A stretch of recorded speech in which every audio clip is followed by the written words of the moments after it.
The bus ground to a stop just before the town square. Adanna stepped off, her bag strapped tightly across her shoulder like it was holding her together. She avoided eye contact with the man hawking gala and the children laughing in the distance. This wasn't home, but it wasn't Lagos either, and that was enough. She walked toward a white wall beside a small local church and sat on the wooden bench she remembered from years ago. Nothing much had changed here except her. A woman passed by, nodded with a smile, and entered the church. Adanna turned her face. She wasn't here for that. Or maybe she was. She pulled out her phone and saw the last message she'd ignored from her sister. I know you're angry, but God isn't. Come home to him, please. Adanna scoffed. Easy for her to say. She didn't live with the weight of her mistakes. She didn't carry the labels people gave Adanna. Disgraced, single mother, ex-con, damaged. Adanna felt the hot sting of tears rising but blinked them back. Not here. Not on this bench. Excuse me, a voice said. Adanna looked up and saw a man with his soft smile and kind eyes. He looked familiar, maybe from her childhood. I'm sorry to bother you, he continued, but that bench has a nickname. Want to know what it is? Adanna looked away, not interested in church stories. He chuckled, not offended. Fair enough, but it's called the mercy seat. Adanna stiffened. He sat on the other end of the bench. That's where I sat the day I decided to stop running. Thought I was too far gone for God to. Turns out, he still knew my name. Adanna turned to him slowly. Who are you? She asked. He smiled. Just someone who found out grace isn't earned, it's received. Adanna didn't sleep much that night. She lay on the small mattress in the guest room her aunt had prepared for her, staring at the ceiling. The man's word from the bench echoed in her mind. Grace isn't earned, it's received. It felt too easy, too kind, and she didn't trust easy. By morning, the town buzzed with its usual rhythm. She kept her head down as she passed the church again, planning to walk by, but something tugged at her. Curiosity? Guilt? She wasn't sure. Before she could change her mind, the front door of the door opened, and a cheerful woman in a colorful wrapper stepped out. Adanna! Ah, I knew that was you. Adanna froze. It's me, Mama Glow. The woman laughed, walking towards her.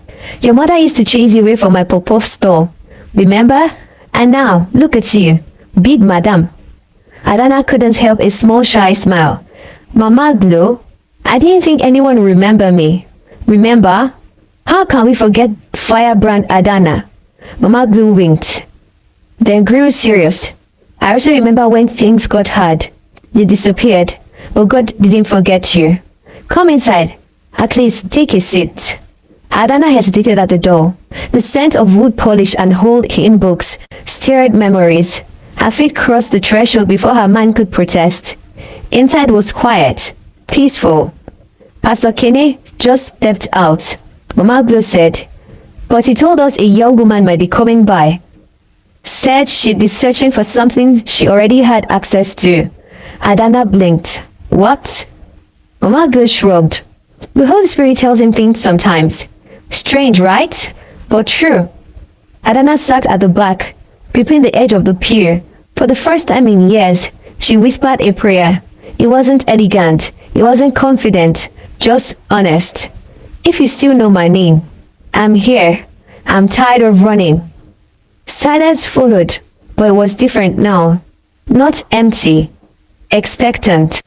Outside, the sun began to rise higher, and somewhere deep inside Adanna, something began to rise too.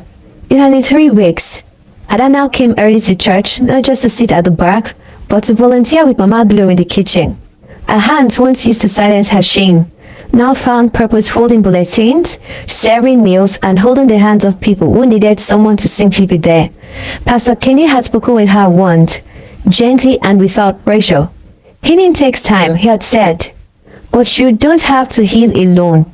That day, she finally told him about David, her son she hadn't seen in 5 years, about the night everything changed, about her time in prison, her anger, her silence. He listened, he didn't flinch, and when she cried, he simply prayed. One quiet afternoon as she wiped chairs in the church hall, a boy about 13 stood at the door. "Are you Miss Adanna?" he asked. She turned slowly. Her heart knew before her mind caught up. "David," he nodded, nervous.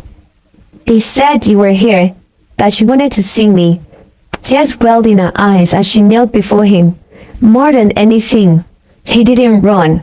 He didn't pull back. He leaned in, awkwardly, but he let her hold him. And in that embrace, something broken mended. Adanna sat once more on the old bench by the white church wall. The place still bore its name, the Mercy Seat. Only now, she sat with David beside her, laughing about Mama Glue's oversalted jollof, and how Pastor Kinney still didn't know how to end sermons on time. She looked up at the sky and whispered, "Thank you, not just for finding her, but for never giving up. But when grief finds you, it never lets you go."